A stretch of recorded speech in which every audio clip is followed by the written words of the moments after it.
బీన్స్తో కమ్మగా టేస్టీగా క్రిస్పీగా ఉండే ఫ్రై ఎలా చేసుకోవాలో చూపించబోతున్నానండి. సో మీ అందరికీ కూడా నేను చేసిన ఈ ఫ్రై నచ్చుతుందని అనుకుంటున్నాను. ప్రాసెస్ ఏంటో చూసేద్దాం. ముందుగా బీన్స్ని ఒక పావు కిలో బీన్స్ అండి. ఇవి బీన్స్ని ఇలా చిన్నగా కట్ చేసి పెట్టుకోవాలన్నమాట. సో ఇలా చిన్న చిన్న పీసెస్గా కట్ చేసుకుంటే బాగా ఫ్రై అవుతాయి. ఈ సైజులో కట్ చేసుకోండి. సో తర్వాత బాగా క్లీన్ చేసి పక్కన పెట్టుకోవాలి. ఇప్పుడు స్టవ్ మీద ప్యాన్ పెట్టేసి 1 టేబుల్ స్పూన్ వరకు ఆయిల్ వేసుకోవాలి. నేను పావు కిలో బీన్స్ తీసుకుంటున్నాను కాబట్టి 1 టేబుల్ స్పూన్ సరిపోతుందండి. సో మరీ ఎక్కువ వేస్తే మాత్రం అసలు బాగుండదు. ఆయిల్ బాగా వేడైన తర్వాత ఆవాలు జీలకర్ర వేసుకోవాలి. ఇది కొంచెం ఫ్రై అయిన తర్వాత ఎండుమిర్చి వేసుకోవాలి. ఇందులోనే ఒక రెమ్మ పచ్చి కరివేపాకు వేస్తున్నాము. తర్వాత మనం ముందుగా క్లీన్ చేసుకున్నాము.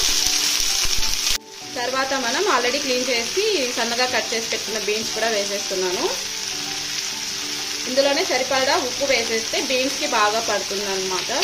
సో ఉప్పు కూడా వేసేసి ఒకసారి బాగా కలిపేసి మూత పెట్టి మగ్గించుకోవాలండి. ఆల్రెడీ బీన్స్లో ఉన్న వాటర్ తోటే ఈ ముక్కలన్నీ కూడా బాగా మగ్గిపోతాయి అన్నమాట. సో ఇందులో ఎలాంటి వాటర్ కానీ ఏం యాడ్ చేయనవసరం లేదు.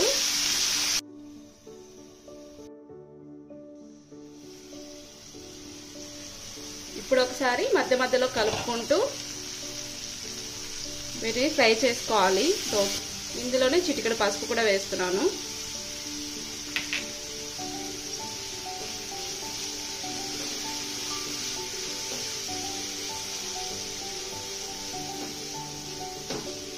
ఇంకొకసారి బాగా కలిపేసి మూత పెట్టుకోవాలండి.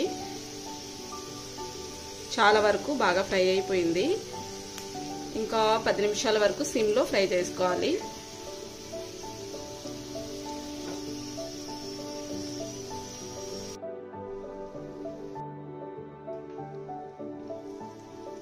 ఇప్పుడు మళ్ళీ ఒకసారి చెక్ చేసుకొని ఒకసారి బాగా కలిపేసుకోవాలండి. సో చూసారు కదా బీన్స్ ఎంత చక్కగా మగ్గిపోయాయో.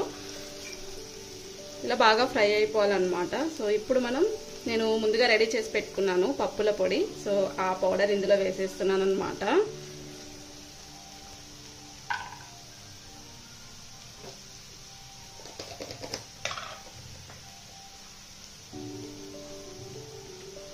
ఇలా 1.5 టేబుల్ స్పూన్ వరకు నేను పప్పుల పొడి వేస్తున్నాను.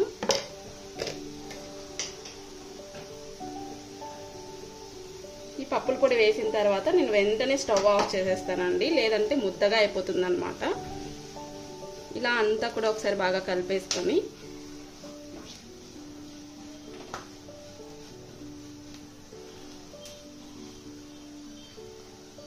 ఒక 2 మినిట్స్ మూత పెట్టేసి సైడ్ పెట్టేస్తాను.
5 మినిట్స్ తర్వాత వేడివేడి అన్నంలోకి ఈ బీన్స్ ఫ్రై వేసుకొని తింటుంటే చాలా చాలా టేస్టీగా ఉంటుందండి. సో తప్పకుండా మీరు కూడా ట్రై చేసి చూడండి. చాలా టేస్టీగా ఉంది. సో మీ అందరికీ కూడా బాగా నచ్చుతుందన్నమాట. సో తప్పకుండా ట్రై చేసి చూడండి.